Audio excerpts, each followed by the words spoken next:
technique tips number 2. We're going to talk about the working leg to kind of help with get rid of some of that snapping hip that's common in dancers. You've probably already heard this, but keep your hips square, keep your hips square, keep your hips square. So one of the issues we have is as we go to the front, instead of the leg leading, the hip is leading.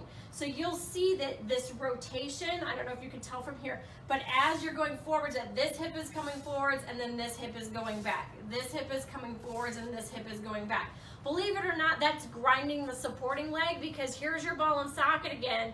If you take this hip forward, you're doing this over the supporting leg. So you're grinding into that hip, which is just going to irritate anything in the front.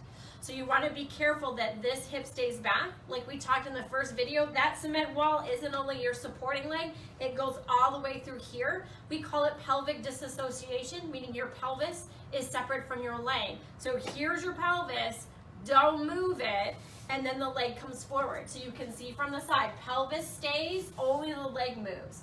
It helps if you focus on the muscles right here, because they're really the ones that are doing the work, not your foot. So if you're here, your leg is moving because you pull the leg from here. I like to tell dancers, feel a crease here. You should feel the bend here. It shouldn't stay straight. If this is long, you didn't move the leg, you moved the hip. So you really want to feel that crease. Same thing goes for the side, and this one's more obvious and people are more attuned to it, but you want to keep your hips level and square. Here's your cement. Karate chop below where your leotard would be so that you get underneath the hip. So now here's the crease in the hip, not a long ski line. And there's that ski slope here, and there's that elevated hip, which is gonna grind the supporting leg. So really try and feel those hips level and square. Hold this part of the leg only, not the hip moving.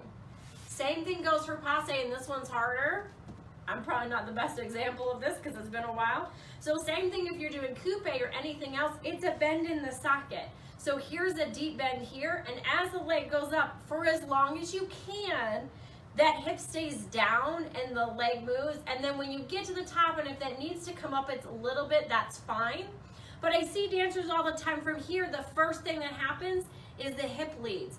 That's not normal mechanics. That's gonna irritate the hip here, and it's gonna irritate this muscle here.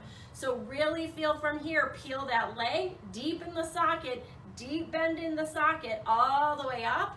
And again, you're gonna lose it at the top, and that's okay, but you wanna really focus that that hip is the last thing to move. Stay tuned, because we're gonna do some exercises next week.